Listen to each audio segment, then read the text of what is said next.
নমস্কার বন্ধুরা, অর্ণব ইলেকট্রিক চ্যানেলের পক্ষ থেকে আপনাদের সবাইকে এই ভিডিওতে স্বাগত জানাই। বন্ধুরা, আজকে এই ভিডিওতে খুব ইম্পর্টেন্ট আপডেট নিয়ে কথা বলবো। আজকে আপনাদের সাথে শেয়ার করব রেশন কার্ডের নতুন আপডেট। এআই দিয়ে এসআইআর পর্বে ভোটার তালিকা সংশোধন করা হয়েছিল এবং সেই এসআইআর এর ভ্রান্তি সর্বজন বিদিত।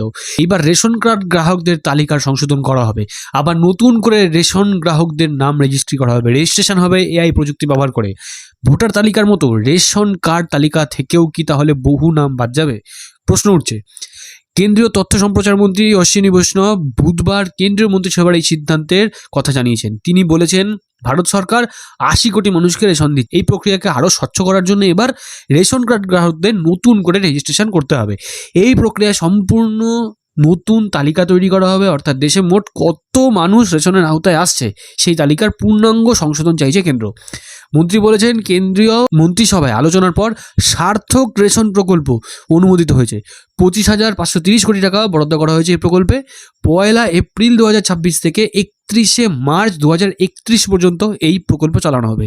সরকারের লক্ষ্য হলো একজনও গরিব মানুষ যাতে এই রেশন থেকে বাদ না পড়ে।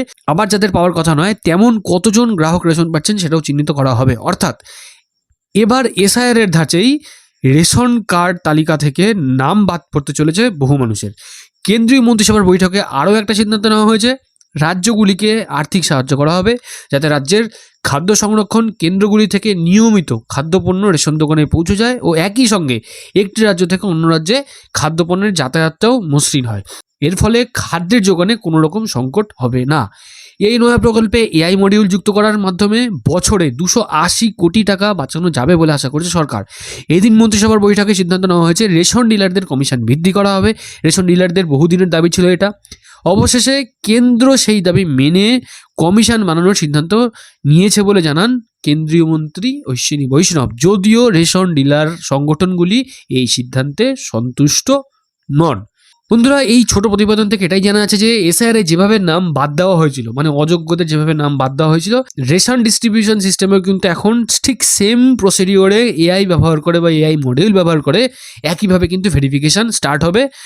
রেশনের জন্য নতুন করে রেজিস্ট্রেশন করতে হবে বা রেশন কার্ডের জন্য রেজিস্ট্রেশন করতে হবে।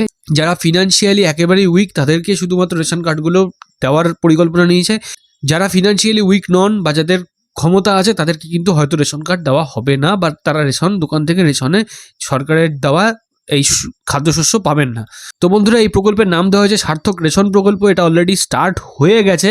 এই প্রতিবেদনের হিসাবে এটা স্টার্ট হয়ে গেছে। 2031 সাল পর্যন্ত এই পুরো প্রসেস চলবে। তো কিভাবে এই প্রসেস চলবে ফার্দার যখন আমরা জানতে পারবো আবার ভিডিও করে আপনাদেরকে আমরা জানাবো। আজকের এই ছোট ভিডিও আপনাদের কেমন লাগলো অবশ্যই কিন্তু কমেন্ট সেকশনে কমেন্ট করে জানাবেন। ভালো লাগলে লাইক করবেন, ভিডিওটাকে অনেক বেশি করে শেয়ার করুন। এরকম ভিডিও আপডেট আরও তৈরি পাওয়ার জন্য চ্যানেলটাকে যারা এখনো সাবস্ক্রাইব করেননি অবশ্যই চ্যানেলটাকে সাবস্ক্রাইব করবেন, আর অলরেডি যারা সাবস্ক্রাইব করেছেন তাদেরকে অসংখ্য ধন্যবাদ। তো বন্ধুরা, ভিডিওটার সাথে শেষ পর্যন্ত থাকার জন্য সবাইকে ধন্যবাদ জানাই। ভালো থাকবেন, সুস্থ থাকবেন, বাই।